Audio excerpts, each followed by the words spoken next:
Assalamualaikum, sahabat Batur Kanda. Pernah nggak sih kalian mikir, kenapa seorang kaisar Tiongkok rela ngabisin harta kerajaannya cuma buat ngirim ratusan kapal raksasa dan 27.000 prajurit elit ke tanah Nusantara? Di buku sejarah sekolah, kita selalu dikasih tahu kalau misi ini cuma buat dagang rempah-rempah atau jalin persahabatan biasa. Tapi jujur, itu semua cuma kedok. Ada satu lembar dokumen kuno yang sengaja disimpan rapat-rapat di ruang arsip rahasia, berisi perintah bayangan untuk memburu satu sosok buronan misterius yang bersembunyi di pedalaman Jawa. Kalau sampai sosok ini ketemu dan dibunuh, peta politik, budaya, bahkan agama di Indonesia hari ini nggak akan pernah ada. Penasaran kan, siapa sebenarnya sosok yang lagi diburu sama Laksamana Cheng Ho dan apa misi rahasia yang sengaja disembunyikan dari kita selama 600 tahun ini? Tahan dulu rasa penasaran kalian, karena jawabannya bakal bikin kalian merinding.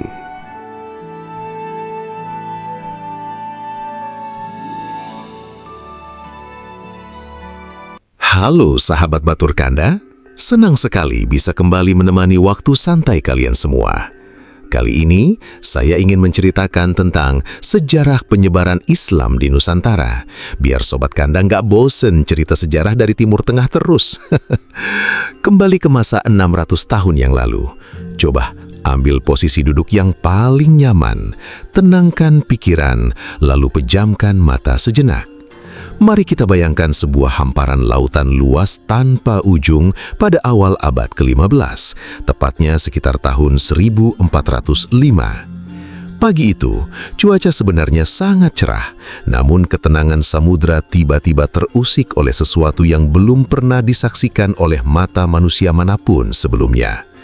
Di ufuk timur, garis cakrawala yang tadinya bersih mendadak berubah menjadi gelap gulita.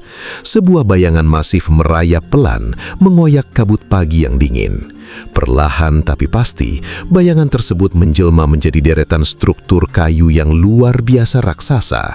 Bukan hanya 1, 2, atau 10 buah perang kecil, melainkan ratusan bahtera kolosal yang bergerak serentak, membelah ombak dengan keangkuhan yang memukau.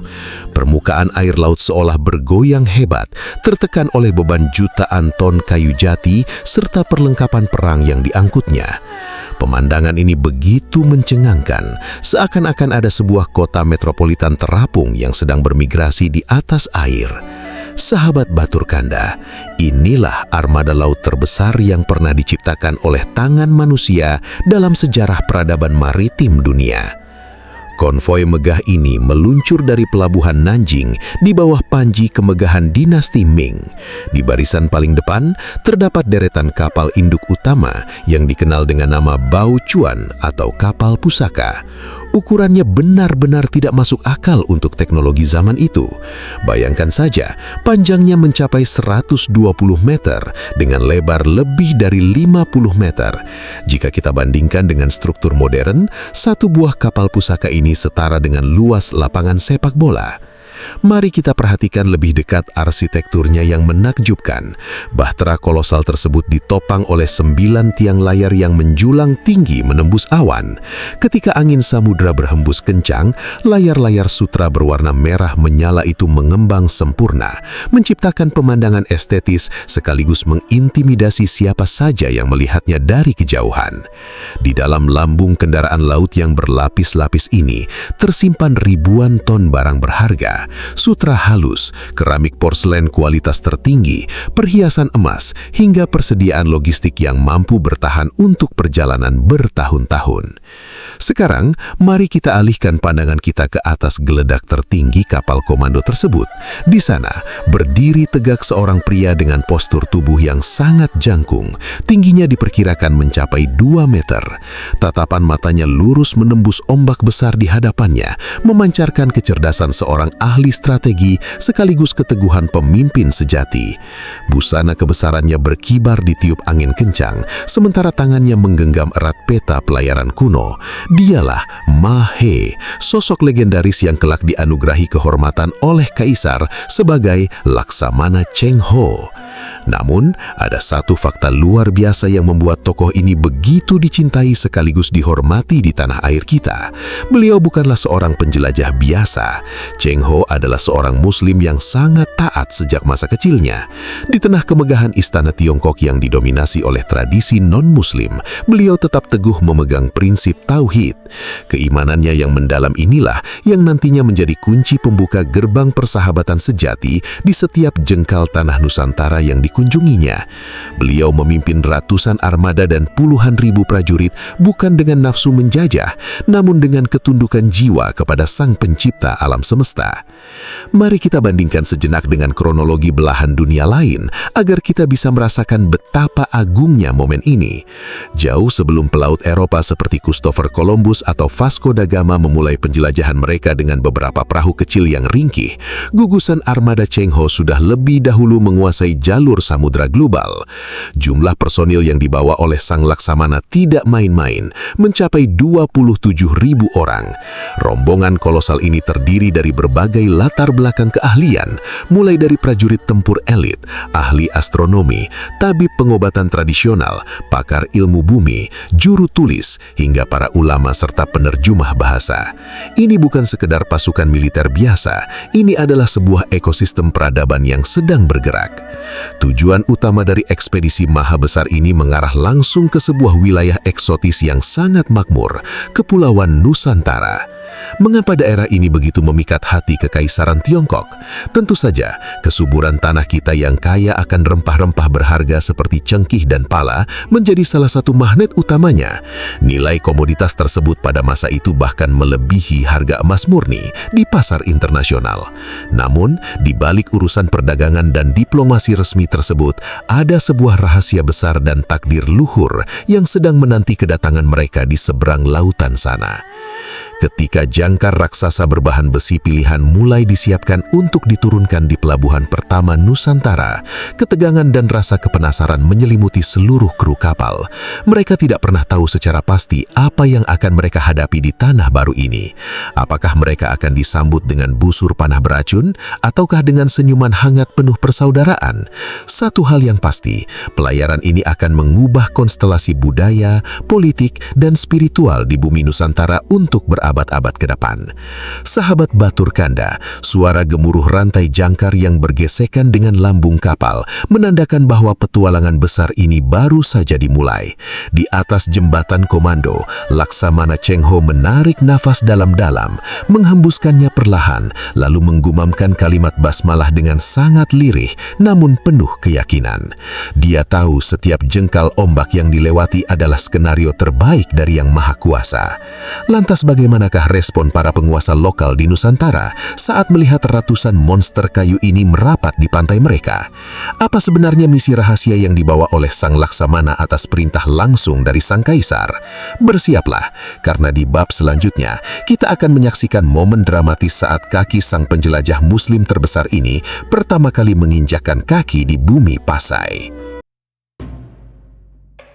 Setelah berminggu-minggu lamanya terombang-ambing di tengah samudra luas, dihantam badai malam yang gelap, dan diterpa angin laut yang kering, sebuah keajaiban akhirnya datang. Aroma asin air garam perlahan-lahan mulai berganti dengan wangi tanah basah yang sangat khas. Dari kejauhan, hutan bakau yang hijau lebat mulai tampak memagari daratan. Ya, armada raksasa itu akhirnya tiba di tujuan pertamanya di Nusantara. Selamat datang di pesisir utara Pulau Sumatera, wilayah kekuasaan Kesultanan Samudra Pasai, sebuah kerajaan maritim yang kala itu menjadi mercusuar peradaban Islam di Asia Tenggara. Sahabat Batur Kanda, bayangkan kutipan sejarah ini dari sudut pandang penduduk lokal. Pagi itu, para nelayan tradisional dan penjaga pelabuhan Pasai sedang beraktivitas seperti biasa. Namun tiba-tiba pandangan mereka terpaku pada garis horizon. Ratusan dinding kayu setinggi bukit bergerak mendekat. Kepanikan sempat merayap di sanubari warga pantai. Terompet peringatan di pos penjagaan bahkan hampir ditiup karena mengira ada invasi militer dari negeri asing. Tubuh-tubuh tegap para prajurit kerajaan langsung bersiaga di tepi dermaga, memegang tombak dengan tangan yang gemetar. Namun, ketakutan itu seketika sirna saat kapal komando utama Sang Laksamana menurunkan layarnya. Tidak ada bendera perang yang dikibarkan. Di atas geladak, terlihat para kru kapal melambaikan tangan dengan ramah, menyebarkan senyuman dan menurunkan jangkar mereka dengan sangat hati-hati agar tidak merusak perahu-perahu nelayan setempat. Atmosfer yang tadinya tegang perlahan-lahan mencair, berubah menjadi rasa takjub yang luar biasa. Momen ketika kaki Laksamana Cheng Ho pertama kali menyentuh tanah Pasai adalah salah satu detik paling magis dalam sejarah Nusantara. Dengan jubah sutra yang anggun namun bersahaja, pria jangkung itu melangkah turun melewati jembatan kapal. Di belakangnya, mengiringi para pengawal yang membawa peti-peti hadiah berbalut kain beludu. Sultan Samudra Pasai bersama para ulama istana sudah berdiri menyambut di ujung dermaga. Suasana sempat hening sejenak ketika kedua pemimpin besar dari dua peradaban berbeda ini saling berhadapan muka. Lalu, apa yang terjadi selanjutnya? Sungguh di luar dugaan. Alih-alih menggunakan jasa penerjemah atau menggunakan bahasa isyarat yang kaku, Laksamana Cheng Ho justru menundukkan kepalanya yang tinggi dengan penuh hormat, menangkupkan kedua telapak tangannya, dan melafalkan sebuah kalimat yang sangat akrab di telinga masyarakat Pasai. Assalamualaikum warahmatullahi wabarakatuh. Suara bariton Sang Laksamana terdengar begitu fasih dan berwibawa. Detik itu juga, air muka Sultan dan para ulama langsung berubah drastis. Ketegangan politik yang biasanya menyelimuti pertemuan dua bangsa besar runtuh seketika dalam satu kedipan mata. Rasa haru dan takjub bercampur menjadi satu di udara pelabuhan. Bagaimana mungkin seorang panglima perang tertinggi dari dinasti raksasa di negeri tirai bambu ternyata adalah seorang saudara seiman yang menyembah Tuhan yang sama? Ikatan batin yang sangat kuat langsung tercipta tanpa sekat. Pertemuan tersebut berubah total dari sekedar wisata diplomatik formal menjadi sebuah reuni akbar antar saudara muslim lintas samudra. Cheng Ho beserta rombongannya disambut dengan penghormatan tertinggi yang bisa diberikan oleh sebuah kerajaan. Mereka diarak ke istana dengan iringan solawat dan tebatuban rebana yang menggema di sepanjang jalan. Selama beberapa pekan menetap di bumi Pasai, interaksi yang terjadi sungguh sangat menyentuh hati. Para pelaut Cina Muslim di bawah komando Cheng Ho tidak canggung untuk membaur dengan masyarakat lokal. Mereka berbelanja di pasar tradisional menggunakan mata uang kuno, berbagi resep masakan, hingga duduk bersimpuh bersama di dalam Masjid Agung Kerajaan saat waktu sholat berjamaah. Bayangkan indahnya pemandangan saat itu. Orang-orang lokal dengan sarung dan sorban mereka beribadah bahu-membahu dengan para prajurit bermata sipit yang mengenakan pakaian khas dinasti Ming. Diferensi etnis dan ras seolah menguap saja, dilebur oleh kehangatan ukhuwah Islamiyah yang sejati. Sebagai bukti cinta dan persahabatan yang melintasi lautan, Laksamana Cheng Ho mempersembahkan sebuah cindramata monumental yang sangat bersejarah atas nama Kaisar Cina. Sebuah lonceng raksasa yang terbuat dari perunggu pilihan, berbentuk seperti stupa, dihiasi ukiran naga dan aksara Arab kuno yang sangat indah. Sebuah mahakarya seni yang kini kita kenal dengan nama Lonceng Cakra Donya. Hadiah ini bukan sekedar benda mati berharga mahal, melainkan sebuah simbol abadi bahwa hubungan antara Cina dan Nusantara dibangun di atas fondasi perdamaian, rasa saling menghormati, dan toleransi yang amat mendalam. Setiap kali lonceng itu berdentang pada masa lalu, suaranya yang menggema ke seluruh pelosok Pasai seolah mengingatkan warga bahwa di seberang lautan sana ada saudara-saudara mereka yang selalu mendoakan keselamatan mereka. Kunjungan di Samudra Pasai ini sukses besar. Laksamana Cheng Ho berhasil membuktikan bahwa kekuatan dan keagungan sebuah bangsa tidak harus ditunjukkan dengan cara menindas atau menjajah wilayah orang lain. Namun, waktu berputar begitu cepat. Tugas suci Sang Laksamana masih sangat panjang. Setelah meletakkan batu pertama persaudaraan yang indah di ujung Sumatera, tanda-tanda persiapan keberangkatan mulai dipersiapkan. Layar-layar raksasa kembali dikembangkan, siap menangkap angin muson yang akan membawa mereka menyusuri jalur perairan berikutnya yang jauh lebih menantang. Sahabat Batur Kanda, kemanakah tujuan armada maha besar ini selanjutnya? Jalur di depan sana penuh dengan titik-titik rawan konflik politik yang bisa memicu pertumpahan darah sewaktu-waktu. Bersiaplah, karena di bab ketiga kita akan melihat bagaimana kecerdasan diplomasi tingkat tinggi dari Sang Laksamana diuji di atas gelombang Selat Malaka. Sobat Batur Kanda, sekarang mari kita beralih ke fase perjalanan yang jauh lebih rumit. Jika di Samudra Pasai kita merasakan atmosfer kekeluargaan yang begitu hangat, maka begitu armada raksasa ini memasuki wilayah Selat Malaka dan mendekati perairan Jawa, situasinya berubah 180 derajat. Udara di sekitar pantai tidak lagi terasa santai. Ada aroma ketegangan politik yang sangat pekat menyengat di udara. Jalur laut yang sedang mereka seberangi ini adalah urat nadi perekonomian dunia. Siapapun yang menguasai titik strategis ini, dialah yang menggenggam kemakmuran global.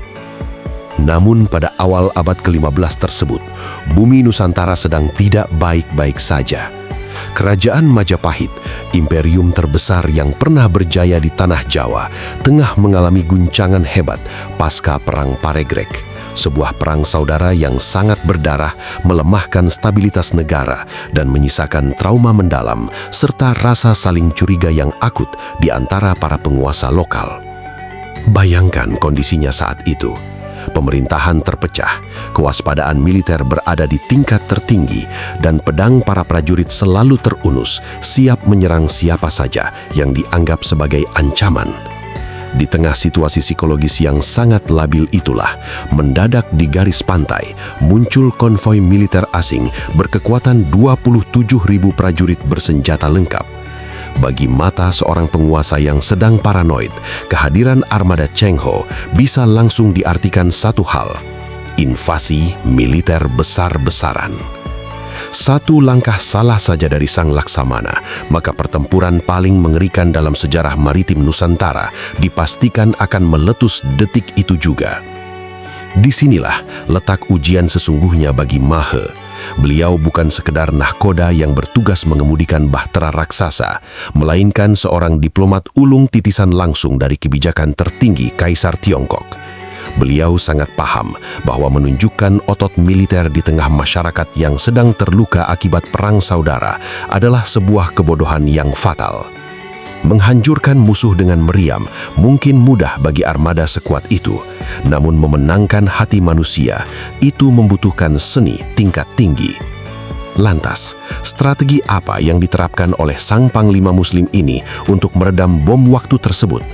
Beliau memilih jalur yang sangat elegan, diplomasi di atas gelombang. Cheng Ho memerintahkan seluruh barisan kapalnya untuk mematikan formasi tempur. Beliau melarang keras para prajuritnya turun ke darat dengan senjata terunus. Sebaliknya, Sang Laksamana mengirimkan utusan-utusan khusus yang membawa surat resmi berstempel emas kekaisaran, berisi ajakan untuk duduk bersama secara terhormat. Beliau mengundang para raja lokal, perwakilan Majapahit, serta para tetua adat naik ke atas gedlak kapal induknya yang megah. Mari kita bayangkan ruangan pertemuan di dalam kapal pusaka tersebut. Ruangan berbau harum kayu gaharu dihiasi hamparan permadai sutra yang indah. Di sanalah diplomasi tingkat tinggi itu terjadi. Cheng Ho tidak memposisikan dirinya sebagai utusan dari negeri adidaya yang superior, tidak sama sekali.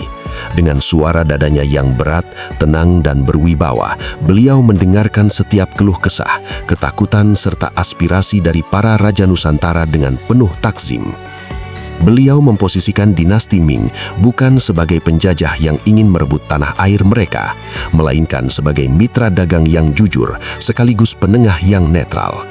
Ketika terjadi kesalahpahaman sejarah, seperti peristiwa tragis di mana beberapa prajuritnya tidak sengaja terbunuh dalam pusaran konflik internal Majapahit, Cheng Ho menunjukkan kebesaran jiwa yang luar biasa.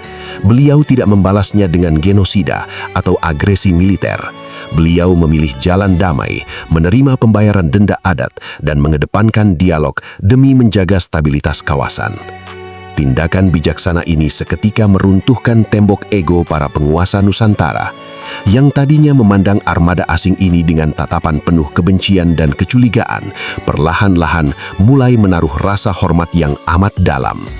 Mereka tersadar bahwa pria jangkung di hadapan mereka ini adalah sosok pemimpin sejati yang membawa misi perdamaian Tulen, bukan kehancuran. Sobat Batur Kanda, dari babak diplomasi ini kita bisa memetik sebuah pelajaran moral yang sangat mahal. Kekuatan sejati dari seorang pemimpin tidak pernah diukur dari seberapa banyak nyawa yang bisa ia hancurkan dengan senjata perangnya, melainkan dari seberapa mampu ia merangkul perbedaan dan meredam amarah demi kesejahteraan bersama. Jalur trayek perdagangan di sepanjang Selat Malaka hingga pesisir Jawa yang tadinya rawan konflik mendadak berubah menjadi zona aman yang penuh dengan aktivitas ekonomi yang saling menguntungkan. Namun di balik keberhasilan diplomasi yang tampak begitu damai dan terbuka di permukaan ini, apakah semuanya benar-benar murni tentang urusan dagang? Ternyata tidak, sahabat. Ada sebuah tabir kegelapan yang sengaja disimpan rapat-rapat oleh sang utusan kekaisaran. Sebuah instruksi rahasia yang tidak boleh bocor ke telinga publik Nusantara. Mata-mata kepercayaan sang Laksamana bergerak kemana saat malam mulai menjemput di pelabuhan. Mari kita persiapkan diri, karena di bab keempat kita akan membongkar lembaran dokumen kuno yang menyimpan misteri tentang misi rahasia yang sesungguhnya dari sang penjelajah muslim terbesar di dunia ini. Sobat Batur Kanda, coba dekatkan telinga kalian sejenak. Kita tinggalkan dulu kemegahan pesta diplomatik di siang hari yang penuh dengan senyuman ramah dan jabatan tangan hangat. Sekarang, mari kita intip apa yang terjadi ketika matahari mulai tenggelam di cakrawala Nusantara. Saat kegelapan malam menyelimuti pelabuhan dan lampu-lampu minyak di atas geladak kapal raksasa mulai dinyalakan. Ada sebuah tabir kegelapan yang sengaja disimpan rapat-rapat oleh sang utusan kekaisaran. Sebuah instruksi rahasia yang tidak boleh bocor ke telinga publik. Jika kita membuka lembaran dokumen kuno yang tersimpan di ruang arsip rahasia dinasti Ming, kita akan menemukan sebuah fakta mengejutkan. Apakah kalian benar-benar percaya bahwa Kaisar Yongle mau mengeluarkan biaya yang begitu fantastis, membangun ratusan kapal induk raksasa, dan mengirimkan puluhan ribu prajurit elit hanya untuk sekedar bertukar keramik atau membeli beberapa karung buah pala? Tentu saja tidak, sahabat. Ada sebuah teka-teki politik yang sangat besar, sebuah misi bayangan yang melatar belakangi seluruh penjelajahan kolosal ini. Untuk memahami konspirasi ini, kita harus memutar kembali ingatan kita ke tanah Ciongkok beberapa tahun sebelum armada ini diluncurkan. Di sana baru saja terjadi perebutan kekuasaan yang sangat berdarah di dalam istana. Kaisar kedua dinasti Ming, yaitu Kaisar Jianwen, digulingkan oleh pamannya sendiri melalui sebuah kudeta militer yang kejam. Namun setelah istana berhasil dikuasai, ada satu masalah besar yang membuat sang paman yang kemudian naik tahta menjadi Kaisar Yongle tidak bisa tidur nyenyak setiap malam. Jasad Kaisar Jianwen yang digulingkan tidak pernah ditemukan di antara puing-puing istana yang terbakar. Desas-desus yang berembus di kalangan intelijen istana menyebutkan bahwa sang mantan kaisar berhasil meloloskan diri hidup-hidup. Beliau menyamar sebagai seorang biksu pengembara, menyelinap ke kapal dagang, lalu melarikan diri jauh ke arah selatan, menuju gugusan kepulauan Nusantara yang luas tanpa batas. Bagi Kaisar Yongle, ini adalah ancaman eksistensial yang sangat menakutkan. Selama keponakannya itu masih bernyawa di suatu tempat, legitimasi tahtanya berada dalam bahaya besar. Sang pelarian politik bisa saja menggalang kekuatan dari komunitas Tionghoa perantauan di luar negeri, menyusun strategi, dan kembali untuk merebut tahta. Disinilah Laksamana Cheng Ho memainkan peran gandanya yang sangat jenius. Di permukaan, beliau adalah wajah perdamaian kekaisaran Tiongkok yang membawa sutra, senyuman, dan pesan persahabatan. Namun di balik jubah sutranya yang indah, beliau memegang mandat rahasia sebagai kepala operasi intelijen tertinggi kekaisaran. Nusantara dengan 1000 pulau terpencil, pelabuhan tersembunyi dan teluk yang sunyi adalah tempat persembunyian yang terlalu perfect bagi seorang buronan politik tingkat tinggi. Ketika malam tiba dan masyarakat lokal tertidur lelap, jaringan spionase yang dibawa Cheng Ho mulai bergerak di bawah bayang-bayang. Para agen rahasia pilihan disebar secara senyap ke pelosok bandar udara, menyusup ke kedai-kedai teh kuno, dan mendengarkan setiap kasak-kusuk di perkampungan pedagang asing. Mereka memeriksa setiap kapal baru yang merapat, mencatat wajah-wajah asing yang mencurigakan, dan mengumpulkan informasi tentang keberadaan komunitas loyalis dinasti lama. Setiap detil pergerakan dipantau dengan sangat ketat. Dari Malaka, Palembang hingga pesisir Jawa, mata-mata Cheng Ho bekerja layaknya hantu di malam hari.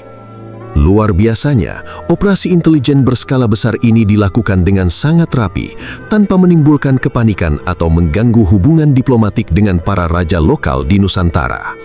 Para penguasa pribumi sama sekali tidak menyadari bahwa di bawah hidung mereka sedang berlangsung perburuan politik internasional yang sangat menegangkan. Sobat Batur Kanda, bayangkan betapa beratnya beban psikologis yang harus ditanggung oleh Sang Laksamana. Beliau harus memastikan bahwa misi rahasia ini berjalan sukses demi memenuhi sumpah setianya kepada Kaisar. Namun di sisi lain, beliau juga harus tetap menjaga kesucian jalur perdamaian dan dakwah Islam yang sedang beliau bangun di tanah Nusantara. Ini adalah sebuah permainan catur politik tingkat tinggi di atas gelombang samudra. Apakah sang mantan kaisar yang buron itu berhasil ditemukan di salah satu sudut terpencil Pulau Jawa atau Sumatera? Dokumen sejarah resmi sengaja menyisakan misteri ini dalam kabut ketidakpastian.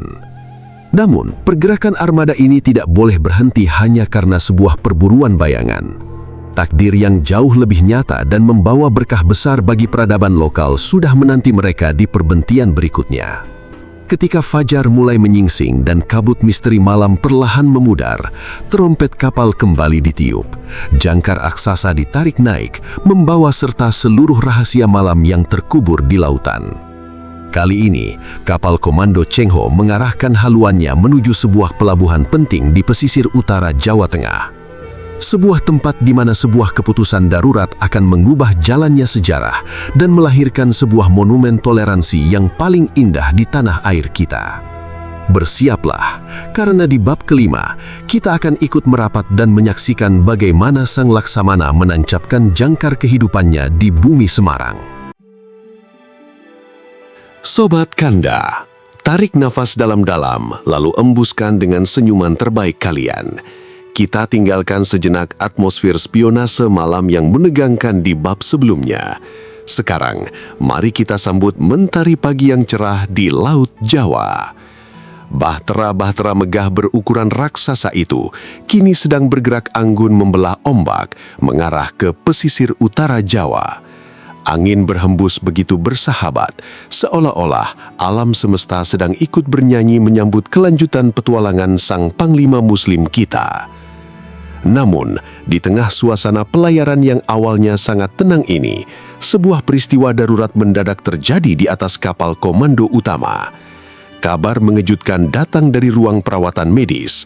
Jurumudi kepercayaan sekaligus sahabat karib Laksamana Cheng Ho yang bernama Wang Jinghong tiba-tiba jatuh sakit parah.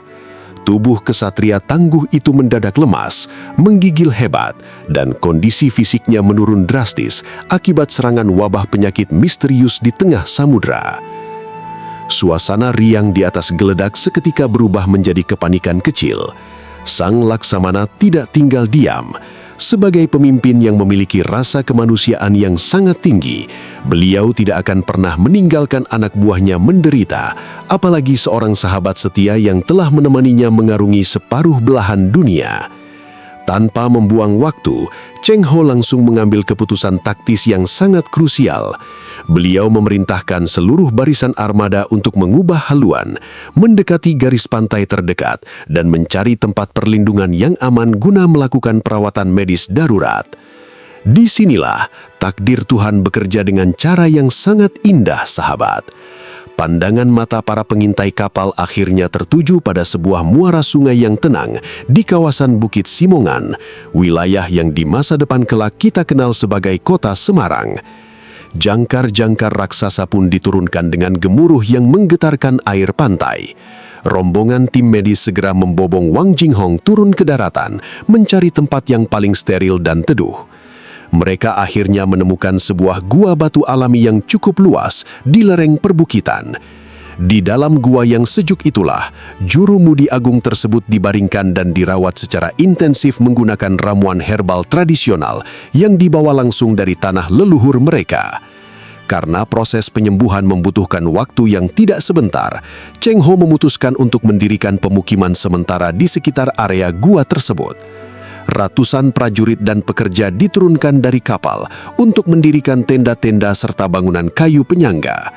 Sahabat Batur Kanda, keputusan darurat akibat sebuah musibah penyakit ini ternyata menjadi tinta emas yang mengubah wajah sejarah tanah Jawa untuk selamanya. Kehadiran ribuan orang asing di Bukit Simongan tentu saja menarik perhatian penduduk pribumi yang tinggal di sekitar kawasan tersebut. Awalnya, warga lokal mengintip dari balik pepohonan dengan rasa was-was. Namun, alih-alih menutup diri atau bersikap defensif, pasukan Cheng Ho justru menunjukkan perangai yang sangat santun. Mereka menyapa penduduk setempat dengan senyuman hangat, menawarkan barter barang, dan memperlakukan warga lokal layaknya saudara kandung yang sudah lama tidak berjumpa. Melihat ketulusan tersebut, tembok kecurigaan warga pribumi pun runtuh total. Terjadilah sebuah interaksi sosial yang luar biasa indah di bumi Semarang. Rombongan Sang Laksamana tidak hanya berdiam diri menunggu sahabat mereka sembuh. Mereka mulai membagikan ilmu pengetahuan berharga yang mereka miliki kepada masyarakat lokal. Para ahli pertanian dari kapal mengajarkan metode bercocok tanam yang jauh lebih efektif dan modern agar hasil panen padi warga melimpah ruah. Tidak hanya itu, para tukang kayu andal dari armada Cheng Ho juga turun tangan, memperlihatkan teknik arsitektur pertukangan yang kokoh, mengajari cara membangun hunian yang tahan terhadap bencana alam. Bahkan, seni membuat pakaian yang nyaman serta teknik pengobatan herbal pun ditularkan secara cuma-cuma kepada penduduk setempat. Bayangkan betapa indahnya pemandangan saat itu. Kerja bakti massal terjadi setiap hari. Tawa riang bersahutan, meleburkan perbedaan bahasa menjadi satu bahasa universal, yaitu kemanusiaan. Setelah kondisi Wang Jinghong berangsur pulih dan membaik, tugas suci penjelajahan samudra memanggil Laksamana Cheng Ho untuk kembali berlayar. Namun, ikatan cinta dengan tanah Simongan sudah terlanjur tertanam terlalu dalam. Sang juru mudi, Wang Jinghong, bersama beberapa kru kapal memilih untuk menetap di sana demi menjaga hubungan persaudaraan yang telah terbangun dengan masyarakat lokal. Sebagai bentuk penghormatan dan rasa cinta yang sangat mendalam kepada sang pemimpin agung, kawasan gua tempat persinggahan tersebut terus dirawat oleh masyarakat dari berbagai latar belakang etnis. Tempat bersejarah itu kini kita kenal sebagai Kelenteng Sampokong, sebuah monumen hidup yang berdiri megah di kota Semarang hingga detik ini. Tempat di mana kebudayaan Tionghoa dan tradisi Jawa melebur secara harmonis, membuktikan kepada dunia bahwa perbedaan ras, suku, maupun keyakinan bukanlah sekat pemisah, melainkan sebuah simfoni keindahan yang melahirkan kedamaian sejati. Melihat warisan toleransi yang begitu magis di Semarang, hati kita tentu merasa sangat terenyuh sekaligus bangga, bukan? Namun, kontribusi Sang Laksamana Muslim di tanah Jawa tidak berhenti di urusan pertanian dan pertukangan saja. Ada jejak spiritual yang jauh lebih mendalam yang sengaja ditinggalkan oleh beliau di sepanjang pesisir pulau ini. Jejak yang kelak akan mengubah keyakinan jutaan manusia di Nusantara. Sobat Batur Kanda, bersiaplah untuk merasakan kedamaian jiwa yang luar biasa, karena di bab ke-6, kita akan mengupas tuntas peran Agung Sang Laksamana sebagai salah satu pelopor utama penyebaran nafas kedamaian Islam di bumi Nusantara. Sahabat Batur Kanda, mari kita basuh jiwa kita sejenak dengan merenungi sebuah lembaran sejarah yang sangat agung. Selama ini, saat kita berbicara tentang proses masuknya agama Islam di Pulau Jawa, pikiran kita pasti langsung tertuju pada era keemasan Wali Songo. Hal itu sama sekali tidak salah. Namun tahukah kalian, jauh sebelum pergerakan dakwah Wali Songo mencapai puncaknya, fondasi spiritual yang sangat kokoh telah diletakkan di sepanjang pesisir utara Jawa oleh seorang panglima perang asing. Ya, dialah Laksamana Cheng-ho, sang pembawa nafas kedamaian Samawi. Mari kita bedah fakta yang jarang dikupas secara mendalam ini. Rombongan ekspedisi raksasa yang dipimpin oleh Mahe bukanlah sekedar misi politik ekonomi yang gersang dari nilai-nilai ketuhanan. Ketika kapal-kapal induknya merapat di kota-kota pelabuhan seperti Tuban, Gresik, Surabaya, hingga Cirebon, ada satu pemandangan konsisten yang selalu terlihat. Di dalam setiap rombongan armadanya, Sang Nahkoda Agung selalu membawa serta puluhan ulama karismatik, cendekiawan muslim, ahli fikih, serta para penulis kaligrafi yang andal. Bagi Cheng-ho, pelayaran ini adalah sebuah amanah suci untuk menyebarkan risalah kebaikan ke seluruh penjuru bumi. Namun bagaimana cara beliau berdakwah di tengah masyarakat pribumi yang kala itu mayoritas masih memegang teguh tradisi leluhur Hindu-Buddha? Apakah beliau menggunakan kekuasaan militernya yang masif untuk memaksa orang lain tunduk? Sungguh tidak sama sekali, sahabat. Beliau justru memilih jalur yang sangat anggun, yaitu melalui keindahan akhlak dan keteladanan moral yang luhur. Ajaran tauhid disebarkan oleh armada Cheng-ho bukan dengan letusan meriam, melainkan melalui kejujuran dagang dan kelembutan tutur kata. Ketika berinteraksi di pasar-pasar bandar, para pedagang muslim Tionghoa yang dibawa oleh Sang Laksamana memperlihatkan cara berniaga yang sangat adil. Mereka tidak pernah mengurangi timbangan, tidak mau membohongi pembeli mengenai kualitas barang, dan selalu bertransaksi dengan penuh keterbukaan. Sikap jujur ini menjadi sebuah fenomena unik yang mengundang decak kagum masyarakat lokal. Warga pribumi mulai bertanya-tanya, nilai moral macam apa yang mendasari perilaku suci para pelaut asing ini? Dari rasa kagum itulah, pintu hidayah mulai terbuka lebar. Tidak berhenti sampai di situ, di setiap pelabuhan yang disinggahi dalam waktu lama, Cheng-ho memprakarsai pembangunan pemukiman muslim Tionghoa yang teratur. Beliau mendirikan tempat-tempat ibadah yang sederhana namun nyaman, yang kelak menjadi cikal bakal masjid-masjid kuno berarsitektur unik di tanah Jawa. Beliau juga merangkul para pemuka agama lokal, duduk bersama untuk mendiskusikan nilai-nilai kebajikan tanpa pernah merendahkan tradisi kepercayaan setempat. Beliau sangat menghormati budaya pribumi, mengasimilasikan corak budaya tanpa menghilangkan esensi ajaran agama yang murni. Sahabat Batur Kanda, bayangkan sebuah momen yang sangat menyentuh hati berikut ini. Ketika waktu salat 5 waktu tiba, suara azan yang merdu mengalun dari atas geladak kapal induk memecah kesunyian malam di pesisir pantai. Penduduk lokal berkumpul di tepi dermaga, menyaksikan pemandangan yang belum pernah mereka lihat sebelumnya. Di atas tanah lapang, barisan prajurit bermata sipit dengan seragam militer yang gagah menanggalkan senjata mereka. Mereka berdiri bersaf-saf dengan rapi, dipimpin oleh sang panglima tertinggi yang bertubuh raksasa, Laksamana Cheng-ho. Pria jangkung yang ditakuti oleh para bajak laut dunia itu mendadak tertunduk lesu, bersujud dengan penuh tawadu di atas selembar sajadah tipis. Air matanya menetes, mengalir di pipinya saat melafalkan ayat-ayat suci Al-Quran dengan suara baritonnya yang menggetarkan jiwa. Melihat pemandangan tersebut, banyak bangsawan lokal dan rakyat jelata yang hatinya langsung luluh. Mereka tersadar bahwa Islam adalah agama yang universal, yang tidak membedakan warna kulit, suku bangsa, maupun kasta sosial. Di hadapan pencipta, seorang kaisar, panglima perang raksasa, maupun rakyat kecil memiliki kedudukan yang sama rendahnya. Jejak spiritual inilah yang meninggalkan kesan mendalam di sanubari masyarakat Jawa, membuat mereka dengan sukarela memeluk Islam dengan penuh kedamaian.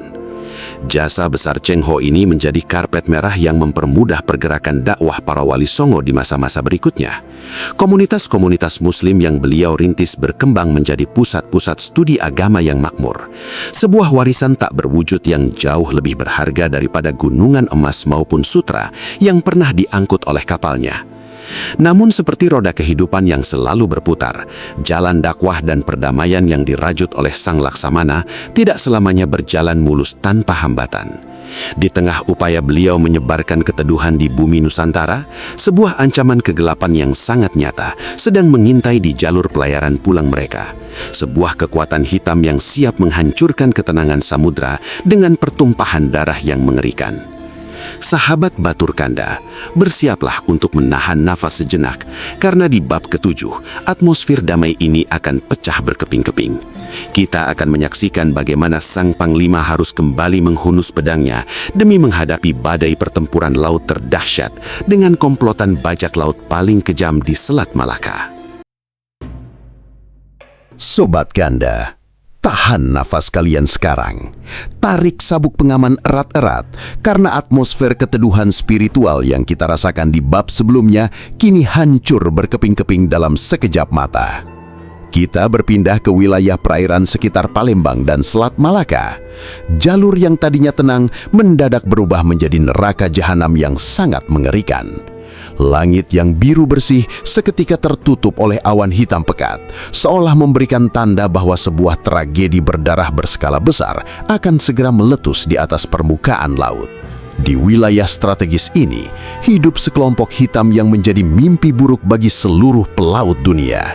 Mereka bukan sekedar pencuri kecil yang merampas 1 atau 2 peti barang dagangan. Tidak sama sekali. Mereka adalah komplotan bajak laut legendaris yang sangat terorganisir, beranggotakan ribuan bandit kejam yang tidak segan-segan menggorok leher korbannya tanpa rasa iba. Kelompok pengacau lautan ini dipimpin oleh seorang buronan kelas kakap asal Guangdong bernama Chen Zui. Beliau telah berhasil menguasai jalur perdagangan Palembang, menyandara kapal-kapal asing, dan memproklamirkan dirinya sebagai penguasa bayangan samudra yang tak tersentuh oleh hukum manapun. Ketika armada raksasa Laksamana Cheng Ho bergerak melintasi wilayah kekuasaannya, Chen Zui melihat hal tersebut bukan sebagai ancaman, melainkan sebagai sebuah mangsa maha besar yang akan membuatnya kaya raya 7 turunan. Bayangkan betapa serakahnya otak sang bandit. Beliau tahu betul bahwa di dalam lambung kapal-kapal pusaka milik Sang Laksamana tersimpan gunungan sutra, porselin, dan emas murni. Nafsu jahatnya bergejolak, memicu konspirasi licik yang sangat berbahaya. Namun, Chen Zui tidak tahu bahwa pria jangkung yang sedang diancamnya adalah seorang monster strategi perang yang memiliki intuisi setajam silet. Sang gembong perompak menyusun sebuah skenario penipuan yang sangat rapi. Beliau mengirimkan utusan ke kapal komando Cheng Ho, membawa pesan palsu yang menyatakan bahwa dirinya bersedia menyerah tanpa syarat, bertekad bertobat, dan siap tunduk di bawah panji kemegahan dinasti Ming. Di permukaan, rencana ini tampak seperti sebuah kemenangan diplomasi yang mudah. Namun saat menerima surat tersebut, Laksamana Cheng Ho tidak langsung tersenyum. Beliau berdiri tegak di galadaknya, matanya yang tajam menyipit, membaca gerak-gerik sang utusan dengan kecurigaan tingkat tinggi. Melalui jaringan intelijen internalnya yang bergerak senyap, sang panglima berhasil mencium aroma pengkhianatan yang sangat busuk. Chen Zui ternyata sedang menyiapkan jebakan mematikan. Beliau menggalang ribuan pasukan liar untuk menyergap armada Ming dari berbagai arah saat prosesi penyerahan diri berlangsung. Mereka mengira kita adalah domba yang mudah disembelih, bisik Sang Laksamana dengan suara dadanya yang berat dan dingin. Beliau langsung membalikkan keadaan dengan menyusun kontra strategi yang jauh lebih mematikan. Malam penyergapan pun tiba. Suasana sunyi mencekam, hanya ada suara kecipak air yang membentur dinding kapal. Di bawah kegelapan malam tanpa rembulan, ratusan perahu cepat milik gerombolan Chen Zui bergerak senyap, mengepung armada Ming layaknya kawanan serigala yang kelaparan. Ketika jarak mereka sudah sangat dekat, Chen Zui berteriak memberikan komando menyerang, mengira kejutannya sukses besar. Namun, boom! Langit malam yang gelap gulita mendadak berubah menjadi merah membara. Alih-alih menemukan kru kapal yang sedang tertidur lelap, komplotan bajak laut itu justru disambut oleh moncong-moncong meriam raksasa yang sudah siap menyalak sejak sore hari. Letusan meriam pertama menggelegar, membelah kesunyian samudra dengan suara yang memekakkan telinga. Bola-bola api raksasa meluncur deras dari lambung kapal pusaka, menghantam, menghancurkan, dan menenggelamkan puluhan perahu perompak dalam hitungan detik. Suasana seketika berubah menjadi kekacauan total yang sangat histeris. Teriakan panik para bandit beradu dengan suara kayu yang hancur berkeping-keping. Air laut berkobar karena tumpahan minyak yang terbakar. Chen Zui terbelalak tidak percaya melihat armada kebanggaannya diporak-porandakan dengan begitu mudahnya. Namun, sang Laksamana tidak memberikan ruang sedikit pun bagi musuhnya untuk bernafas. "Serang! Jangan biarkan satupun pengacau kedamaian ini lolos!" teriak Laksamana Cheng Ho. Suaranya menggelegar mengalahkan suara gemuruh ombak. Pasukan elit yang telah terlatih bertahun-tahun langsung merangsek maju. Terjadilah pertempuran jarak dekat yang sangat brutal di atas geladak yang licin oleh darah. Dentingan pedang saling beradu, memercikan api di tengah kegelapan. Dengan keahlian tempur yang luar biasa, prajurit Cheng Ho berhasil melumpuhkan perlawanan para bajak laut tersebut. Lebih dari 5.000 anggota perompak tewas, terbakar dan tenggelam, sementara belasan kapal mereka disita menjadi abu. Bagaimana dengan Chen Zui? Sang gembong bandit yang sombong itu akhirnya berhasil disudutkan. Beliau berlutut dengan tubuh gemetar di bawah ujung mata pedang sang Laksamana. Pria jangkung muslim itu menatapnya bukan dengan amarah yang meledak-ledak, namun dengan tatapan dingin penuh kewibawaan seorang penegak keadilan. Chen Zui ditangkap hidup-hidup, diikat dengan rantai besi yang tebal, untuk nantinya dibawa pulang ke tanah Tiongkok untuk menerima hukuman eksekusi mati di hadapan kaisar. Sahabat Batur Kanda, kemenangan mutlak ini menjadi sebuah pembuktian luar biasa kepada seluruh dunia maritim.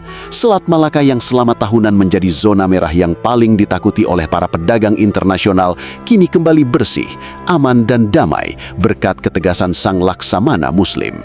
Nama Cheng Ho semakin harum dan disegani, bukan hanya sebagai utusan perdamaian, namun juga sebagai pelindung sejati bagi siapa saja yang mencari nafkah di atas gelombang samudra.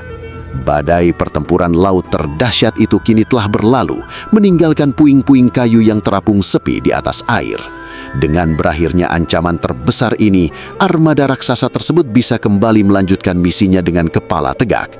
Namun, dampak dari kemenangan besar ini ternyata melahirkan sesuatu yang jauh lebih emosional bagi masa depan hubungan dua bangsa di Nusantara. Bersiaplah untuk merasakan keharuan yang mendalam, karena di bab ke-8 kita akan menyaksikan bagaimana kedamaian yang baru saja dimenangkan ini melahirkan sebuah ikatan suci yang mengikat darah dua peradaban besar untuk selamanya. Sobat Batur Kanda, setelah badai pertempuran yang begitu menguras energi di Selat Malaka mereda, lautan luas akhirnya kembali ke pelukan ketenangan. Gelombang air yang tadinya berwarna merah membara oleh kobaran api peperangan perlahan-lahan membasuh dirinya sendiri, berubah menjadi biru jernih yang memantulkan sinar mentari pagi yang hangat. Kedamaian yang berhasil diperjuangkan oleh sang Laksamana Agung bukan sekedar membersihkan jalur pelayaran dari ancaman kejahatan, melainkan membuka sebuah lembaran baru yang jauh lebih menyentuh hati di bumi Nusantara. Rasa terima kasih yang tak terhingga mengalir dari para penguasa lokal di Sumatera, Palembang, hingga kerajaan-kerajaan di tanah Jawa. Mereka menyaksikan dengan mata kepala sendiri bagaimana komitmen tinggi dari armada dinasti Ming dalam menjaga stabilitas kawasan, tanpa ada niat sedikit pun untuk menjajah atau merebut sejengkal tanah milik pribumi. Kepercayaan tingkat tinggi ini melahirkan sebuah fenomena kemanusiaan yang sangat mengharukan. Ketika masa persinggahan Satuan Tugas Maritim ini hampir usai, sebuah pergolakan batin yang sangat hebat mendadak terjadi di dalam hati banyak prajurit, tobib, dan kru kapal. Keindahan alam kepulauan kita yang sangat eksotis ditambah dengan keramahan hati penduduk lokal yang luar biasa tulus telah memikat jiwa-jiwa pengembara yang telah bertahun-tahun merindukan kehangatan sebuah rumah. Banyak di antara para pelaut pilihan tersebut yang akhirnya memberanikan diri menghadap sang nahkoda Muslim Mahe. Dengan mata yang berkaca-kaca dan tubuh yang membungkuk hormat, mereka mengutarakan sebuah permohonan yang lahir dari lubuk hati yang paling dalam. Mereka memohon izin untuk menanggalkan jubah dinas militer kekaisaran demi bisa tetap tinggal, menetap, dan merajut masa depan di tanah air baru ini. Sang Laksamana dengan kearifan jiwa seorang ayah menatap anak-anak buahnya satu persatu. Beliau tidak marah, tidak pula merasa dikhianati. Sebaliknya, seulas senyuman penuh kelembutan menghiasi wajahnya yang perkasa. Beliau memahami bahwa takdir manusia telah digariskan oleh Yang Maha Kuasa di tempat yang terbaik.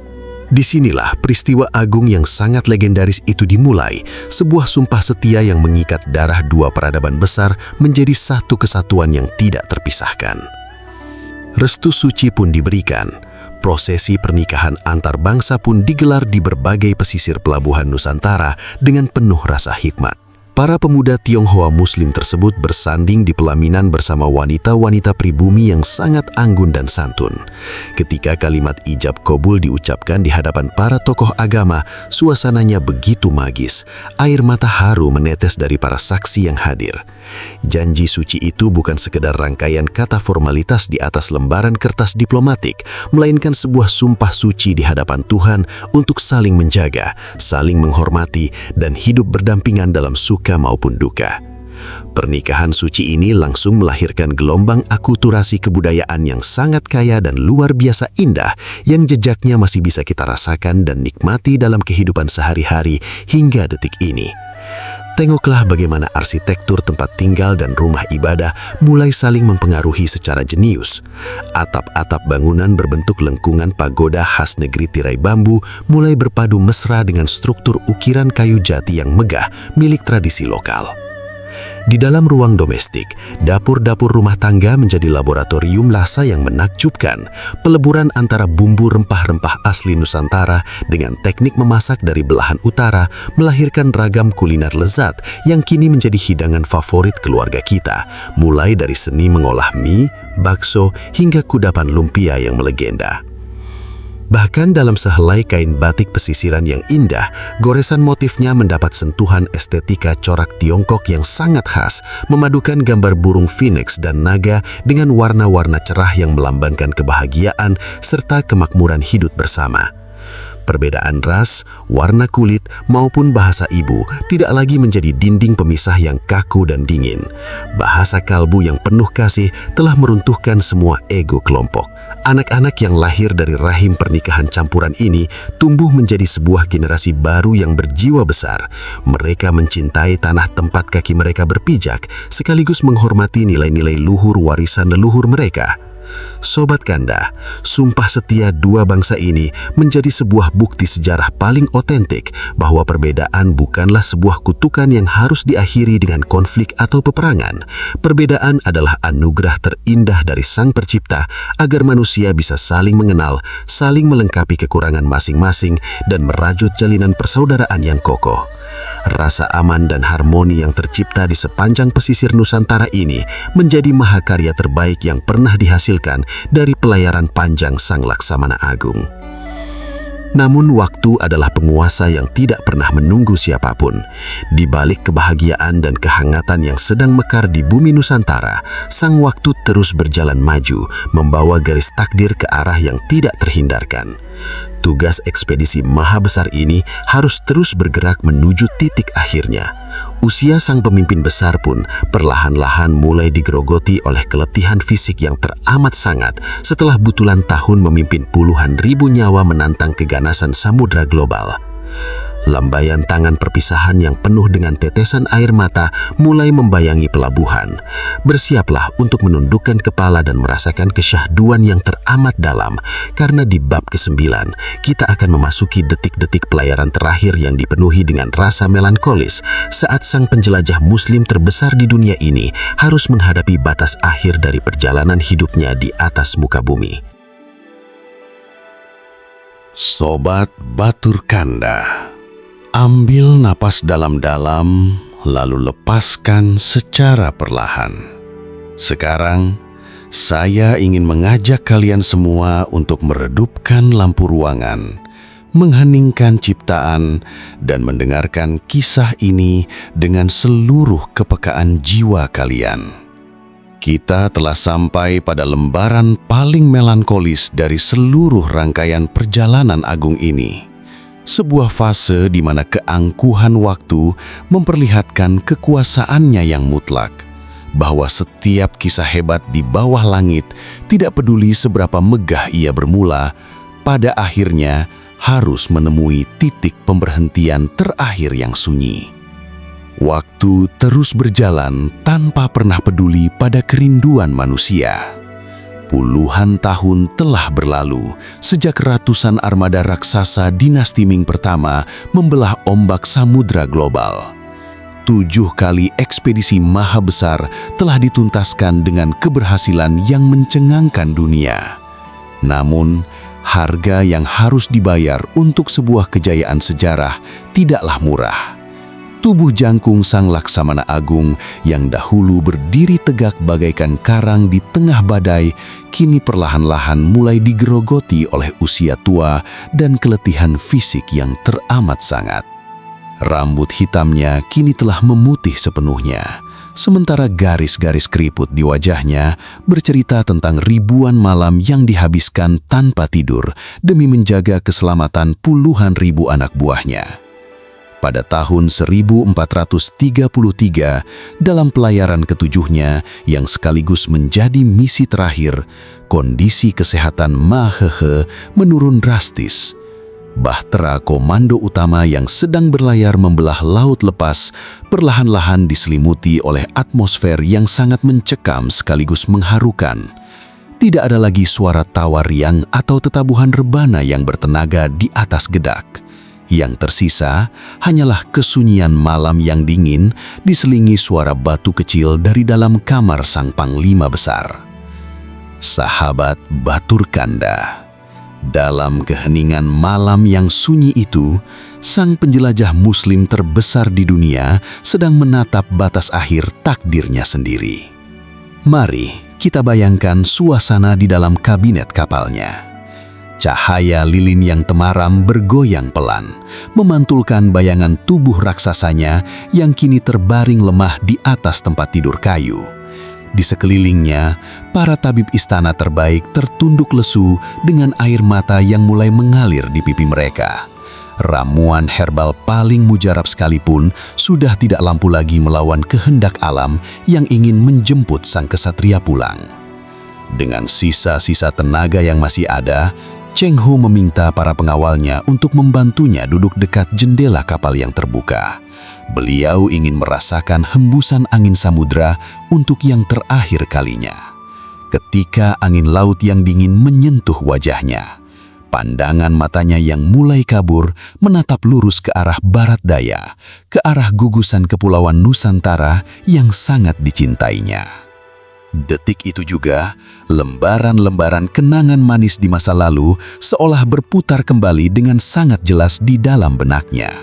Beliau teringat kembali kehangatan pelukan Sultan Samudra Pasai yang menyambutnya sebagai seorang saudara seiman. Beliau seolah mendengar kembali suara dentang agung lonceng Cakradonya yang ditinggalkannya di bumi Sumatera. Bayangan senyuman ramah penduduk Semarang yang belajar bercocok tanam bersamanya, serta khusyuknya barisan prajurit yang sujud bersama di atas sajadah pesisir Jawa, semuanya kembali hadir, memberikan kehangatan di tengah dinginnya sakaratul maut yang mulai merayap. Beliau tersenyum tipis, sebuah senyuman penuh kedamaian batin yang tiada tara. Beliau tahu, tugas sucinya di muka bumi telah tuntas sepenuhnya. Beliau tidak hanya berhasil menjalankan perintah kaisar untuk berdagang, namun telah berhasil menunaikan misi yang jauh lebih luhur, menanam benih-benih Islam yang sejuk, merajut perdamaian antar bangsa, dan meninggalkan warisan toleransi yang akan hidup abadi melintasi zaman. Di bawah kesaksian bintang-bintang samudra yang sunyi, napas Sang Laksamana Agung mulai terasa berat dan terputus-putus. Seluruh kru kapal pilihan yang berada di dalam ruangan itu langsung bersimpuh, bahu mereka bergemetar hebat menahan tangis yang pecah dalam keheningan. Dengan tatapan mata yang pasrah namun penuh cahaya keimanan, bibir sang Panglima Jangkung bergerak sangat lirih, menggumamkan kalimat tauhid yang menjadi kompas spiritualnya sepanjang hidupnya. Asyhadu alla ilaha illallah wa asyhadu anna Muhammadar Rasulullah. Bersamaan dengan selesainya kalimat suci tersebut, helaan napas terakhir yang sangat lembut berhembus keluar dari dadanya.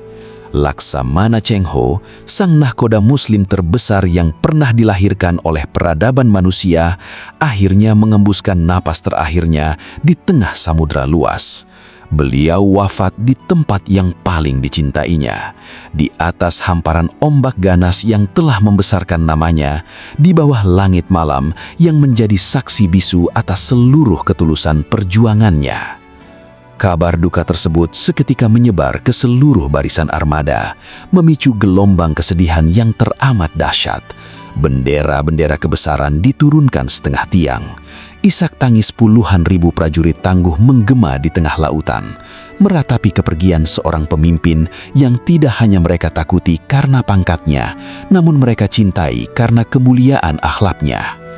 Jagat samudra seolah ikut berduka, menghentikan ombak besarnya demi memberikan penghormatan terakhir bagi sang penguasa lautan sejati.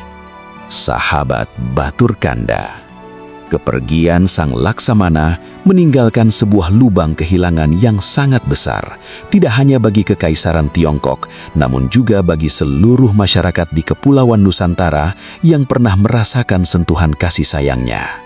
Namun, apakah kematian fisik ini berarti akhir dari segalanya? Sama sekali tidak. Sebab ada sesuatu yang telah beliau tancapkan dengan sangat dalam di bumi pertiwi kita. Sesuatu yang tidak akan pernah bisa dihapus oleh sang waktu, bahkan oleh kematian sekalipun. Bersiaplah untuk menegakkan kembali kepala kalian dengan rasa bangga, karena di bab terakhir kita akan menyaksikan bagaimana warisan abadi dari sang Laksamana Muslim terus hidup, mekar, dan menginspirasi jiwa kita hingga detik ini. Sobat Batur Kanda, tegakkan kepala kalian sekarang. Usap air mata kesedihan dari bab sebelumnya, karena kematian fisik seorang pahlawan besar bukanlah akhir dari segalanya. Jasad sang Panglima Muslim boleh saja telah menyatu dengan kedalaman samudra luas, namun ada sesuatu yang tidak akan pernah bisa dikubur oleh sang waktu, yaitu sebuah warisan abadi. Kisah perjalanan Laksamana Cheng Ho di bumi pertiwi bukanlah sekedar catatan kusam di buku-buku sejarah kuno yang berdebu. Sebaliknya, jejak langkah tokoh jangkung tersebut telah menjelma menjadi detak jantung kebudayaan, simbol toleransi, dan monumen persaudaraan lintas bangsa yang tetap hidup serta bernafas di sekitar kita hingga detik ini. Mari kita buka mata kita lebar-lebar dan melihat sekeliling tanah air kita dengan rasa takjub. Di berbagai penjuru kota besar di Indonesia, mulai dari ujung barat di Sumatera, Palembang, Jakarta, Semarang, Surabaya, Pasuruan, hingga ke Pulau Sulawesi, kita bisa dengan mudah menemukan bangunan-bangunan ibadah yang sangat ikonik menyandang nama besar beliau. Ya, itulah kompleks Masjid Laksamana Cheng Ho. Coba perhatikan arsitekturnya yang begitu menakjubkan dan berani beda. Rumah-rumah ibadah suci ini tidak menggunakan kubah bulat bergaya Timur Tengah pada umumnya. Mereka justru tampil anggun dengan struktur atap berlapis 3, menyerupai pagoda khas negeri tirai bambu, didominasi warna merah menyala yang berpadu kontras dengan warna hijau serta kuning keemasan yang melambangkan kemakmuran. Namun, begitu kita melangkah masuk ke dalam ruangan utamanya, kita akan langsung merasakan atmosfer spiritual Islam yang sangat kental. Mimbar khutbah dan mihrab tempat imam memimpin salat dipenuhi dengan ukiran kaligrafi Arab yang sangat sakral, bersanding harmonis dengan lampion-lampion gantung kuno yang meneduhkan jiwa. Ini adalah sebuah mahakarya visual yang luar biasa indah. Setiap sudut bangunan suci tersebut seolah berbisik kepada kita semua tentang satu pesan yang sangat kuat, bahwa Islam adalah ajaran yang ramah, universal, dan mampu melebur dengan kebudayaan lokal manapun tanpa harus merusak identitas aslinya. Baitullah ini menjadi bukti otentik bahwa di kepulauan kita, perbedaan etnis bukanlah sebuah ancaman, melainkan sebuah simfoni harmoni yang menciptakan kedamaian yang tiada tara. Sahabat Batur Kanda, jejak yang ditinggalkan oleh sang penjelajah legendaris ini tidak hanya tertulis pada dinding-dinding batu atau tiang-tiang kayu bangunan semata. Jejak yang paling bernilai justru tertanam sangat dalam di dalam jiwa dan sanubari kita, masyarakat Nusantara. Panglima Mahe telah mengajarkan sebuah konsep toleransi tingkat tinggi kepada leluhur kita, jauh sebelum dunia modern sibuk mengkampanyekannya dalam seminar-seminar formal. Melalui metode dakwahnya yang sejuk, beliau memperlihatkan bagaimana menjadi seorang hamba yang taat kepada Tuhannya, sekaligus menjadi sahabat yang paling tulus bagi sesama manusia yang memiliki keyakinan berbeda. Warisan spiritual ini menjadi fondasi awal yang sangat kokoh bagi terbentuknya karakter bangsa kita yang majemuk namun tetap bersatu teguh. Karakter luhur inilah yang membuat Indonesia dikenal dunia sebagai laboratorium kerukunan umat beragama yang paling sukses di muka bumi. Ketika kita melihat umat muslim keturunan Tionghoa beribadah dan membaur dengan masyarakat pribumi di bawah satu atap tanpa ada rasa canggung, disitulah ruh perjuangan Sang Laksamana sedang tersenyum, menyaksikan buah manis dari benih perdamaian yang beliau tanam 600 tahun silam. Tidak hanya dalam hal spiritual, warisan beliau juga mengalir subur dalam kehidupan sosial budaya kita sehari-hari. Tengoklah bagaimana komunitas Tionghoa Peranakan dan warga lokal hidup berdampingan dengan penuh rasa cinta di berbagai kampung pecinan Nusantara. Tradisi gotong royong, asimilasi bahasa, hingga perayaan hari besar budaya yang saling menghormati adalah buah nyata dari pohon persaudaraan yang akarnya telah ditancapkan oleh armada raksasa dinasti Ming masa itu. Beliau berhasil merajut sebuah jembatan emas kebudayaan yang melintasi samudra, membuktikan bahwa perbedaan genetika dan warna kulit tidak akan pernah bisa menghalangi dua bangsa besar untuk saling menyayangi sebagai satu keluarga kemanusiaan. Dari seluruh rangkaian kisah perjalanan maha besar ini, ada sebuah petuah moral yang sangat mahal yang wajib kita renungkan bersama. Kekuatan sejati dari sebuah bangsa atau seorang pemimpin tidak pernah dinilai dari seberapa besar armada perang yang ia miliki, tidak diukur dari seberapa tajam mata pedang yang ia hunus, dan tidak pula dihitung dari seberapa banyak daerah jajahan yang berhasil ia taklukkan dengan tetesan darah dan penderitaan rakyat kecil.